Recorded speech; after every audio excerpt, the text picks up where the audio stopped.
you are not focused on the job.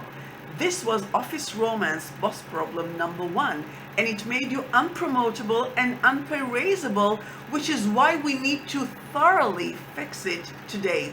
A quick reminder, we have seen how you and Schmoopy's physical proximity at the office increases your temptation to focus on yourselves rather than on the job itself for which you are being paid. So, not a promising path to ask for a pay raise on top of your current salary because you're not justifying it as it is, or a promotion for that matter. Watch here for the full video. The method we're applying throughout this big fix is reverse engineering, as we follow the breadcrumb trail we have laid all along to get us out of the woods and back into eligibility for both a promotion and a pay raise. Thus, the fix here would seem to be to readjust your focus from your office romance back to the job itself. That would be the obvious reverse engineering of your lack of focus that stems from your office romance, right? Well, technically, yes. Realistically, no. Why? Because never in the history of humankind have two schmoopies in the thralls of passionately falling in love been able to shift their focus from one another elsewhere, all the more so to a job which is always so boring and mundane and frivolous even in comparison, and all the more so still when your schmoopy is right across the hall, or worse yet, right at the next cubicle. So the straightforward reverse engineering is not going to happen, which is why I don't advise it. Indeed, this reverse engineering in this fix cannot count on you two alone. Instead, it would take a full support system in the form of a buddy system in 3 layers to do the job, but it will do so very effectively. What am I talking about? Stick around and find out. It will save your career. Oh, and remember to watch this together with Schmoopy. Hi, I'm the BossProblemBuster, founder of the Pay Raise Commando, a senior organizational consultant of 24 years, having worked across cultures, industries, and ranks with 7,250 employees trained between us, my team and I. I'm also a social psychologist with a master's and a bachelor's degrees, both with honors. My team and I train passed over corporate professionals like you to get that pay raise and promotion you're overdue for, so that you can finally kill your Monday blues before you sink further and bring your inner joy back, which is the best part of my job and the goal of this channel. Kill your Monday blues and bring your inner joy back. Each video drops inconvenient truth bombs on you right, left, and center, all very direct, pragmatic, and very much non-PC. No fluff, no bullshit. So, if you'd like to get a promotion with a pay raise, or a pay raise independent of a promotion, kill your Monday blues and bring your inner joy back, and if you can handle the truth, you can't handle the truth. I'm channeling Jack Nicholson. Then subscribe, give this video a thumbs up, and hit the notification bell so that we can meet again. Plus, if you'd like the full transcript of this video and all the videos on this channel, see the link in the description. It's on our website, BossProblemBuster.com, because it's too long to paste here, so not a trick to get you there. But if you do hop over, you'll find many practical reads and a forum where you can discreetly and anonymously ask us anything in regards to landing that promotion and pay raise, to which we reply very quickly. Now, back to the salt mines. Hey Busters, welcome back. Last time we have launched the Big Fix, which is the second part of this Sex and the Workplace deck. In it, we go over each and every office romance boss problem we've covered and reverse engineer your way out of that specific predicament so you can restore your eligibility for that promotion and or pay raise you so want, which took a serious hit once you embarked on your office romance. And we do so as in depth and as meticulously as we did the first part, so that you have this unique resource online. I truly do not know of any similar one on this topic. So hopefully it is as practical to you as I have intended it to be. And now that you have a solid base to build on, we start fixing the original 7, the OG, in order, one by one. So let's get to number 1. You're not focused on the job. To recap, you need to keep your focus on the job when you're at the office. Hello, obviously. You cannot do that entirely on your own because of biology's raging hormones when you are attracted to someone or maybe even in love, which is further exacerbated by the fact that Schwoopy is nearby. Therefore, the fix needed here must address the fact that even knowing what to do, it is hard to execute on your own, which is why I have devised this fix as a daily support system that keeps you fully covered as long as you implement its 3 layers concurrently. The great thing about this fix is that once you get the idea, and you will very easily, you can simply rinse and repeat for each of the 3 layers. So it's a 3-in-1 kind of thing. Let me first explain what I mean, and then I'll give the examples to illustrate it. You and Schwoopy are going to form a buddy system in 3 layers, working from the outside in: external, internal, and solo. How so? Simple. At the external layer, each of you should enlist a close friend, preferably from outside of the office, and this friend would be your buddy who will keep you in check by utilizing the following system, hence the buddy system.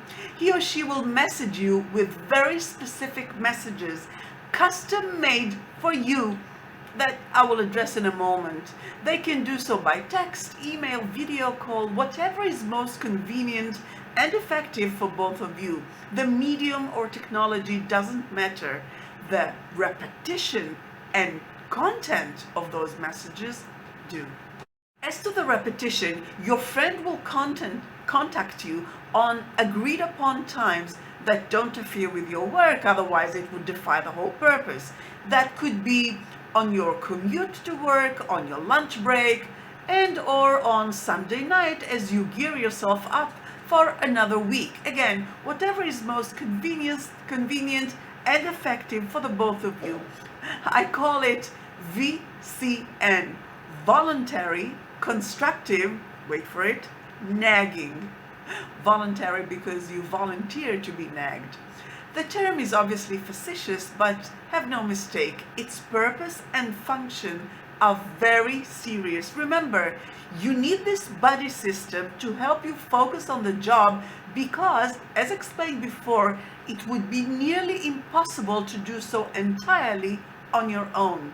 And I'm not talking about doing it forever, only for the initial head over heel phase of your budding office romance when you can't think straight.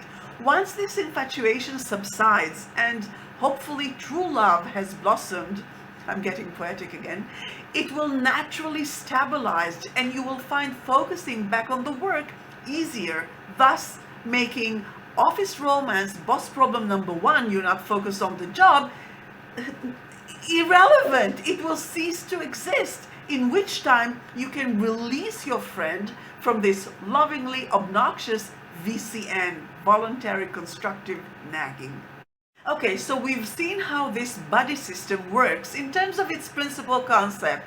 The good friend who is external to your relationship, hence the name external layer, and we have the daily repetition of messages. Now let's get to the content of those messages. It should not be arbitrary, and your friend should not have to just come up with it out of the top of his or her head. This will prove ineffective because your friend won't be able to keep it up unless he or she is a professional writer, which they're probably not, let's face it, and also because it just won't do the job psychologically. You need to hack your psyche, and in order to do that, general tropes like, hey buddy, focus, won't do.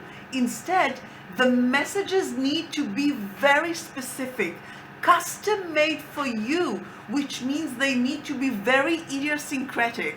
Why? Exactly. What? Let me explain. For such a nag or nudge or prod to be effective, it has to invoke a desire you have. Because you're not an idiot, you know you should focus on the job. The problem is you can't at this time.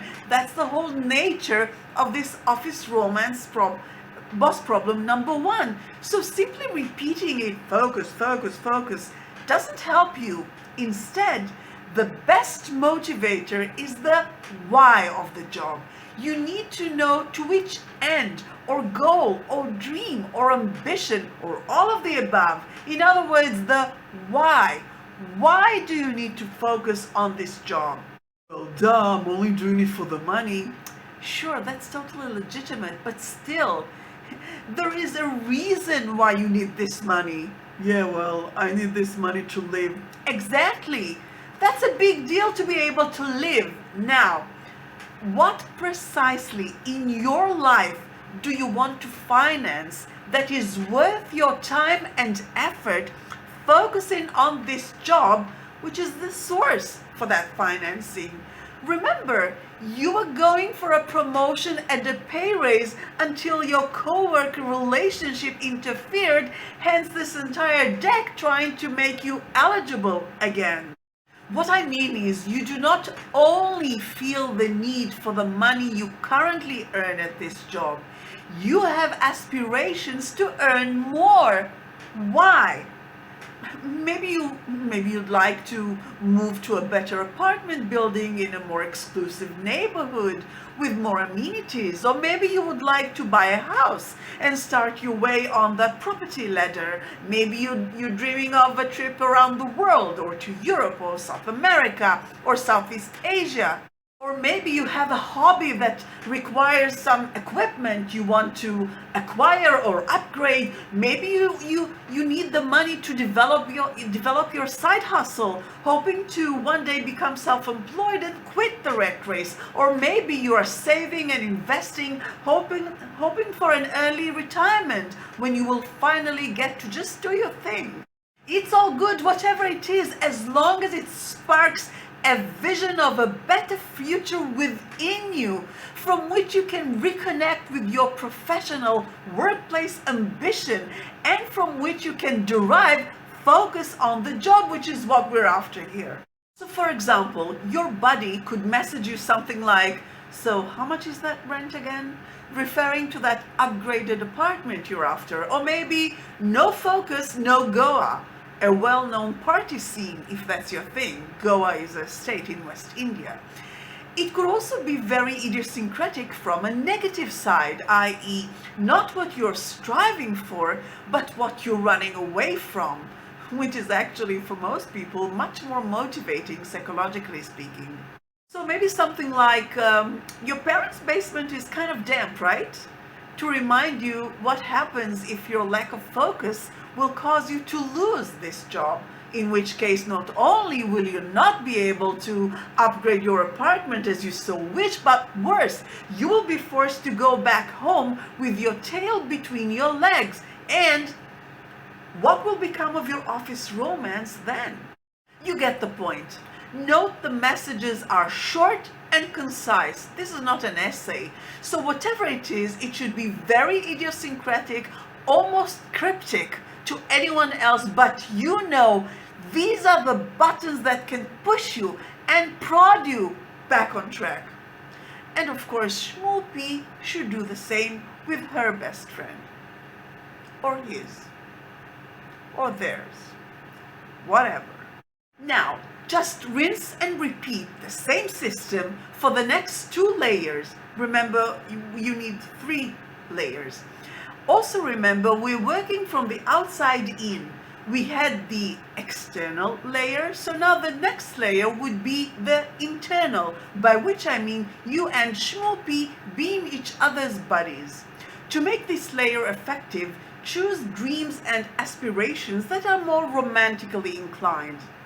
What will focusing on the job, thus keeping everybody off your back, your boss including, preventing this very office romance we're talking about? So what will focusing on the job enable you to have or do this time as a couple before it was about you alone?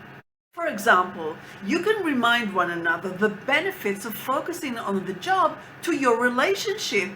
Focusing on the job leads to less stressful time at the office, because when you're on the money in terms of delivery, everybody's happy with your performance and they're off your back. And since stress at the office can easily seep into the relationship, having less of it may contribute to having a more fun and relaxing time when you are together outside of the office. A better relationship is a great incentive that could actually help you keep your focus on the job, which is the whole point. Now you can reiterate this point to one another whenever you can, on your commute, your lunch break, and so forth, just as each of your external friends did for each of you separately, you are now doing for each other. So you see, once you get the idea, you can simply rinse and repeat for each of the 3 layers in our buddy system. So now, rinse and repeat the same system for the 3rd and final layer. Remember, we're working from the outside in. So, we had the external layer, your good friend being your buddy. Then the internal layer, you and Schmoopy being each other's buddies. And now the 3rd and last layer, which is solo, by which I mean you be your own buddy and Schmoopy be his or her own buddy too. And if you're surprised you actually have to do that, hey, I said you couldn't do it entirely on your own. That does not mean you should be completely exempt. After all, this is your job and your relationship, so it is your responsibility first and foremost. We added 2 other layers of support, but now it's your turn. If you can't support yourself, who can? Here in the solo layer, you come full circle by focusing on yourself again. It was you, the relationship, now you again. You should use positive or negative self-triggers that you know can push you ahead. For example, remind yourself how much you want that promotion that comes with that pay raise, or maybe just the pay raise independent of the promotion.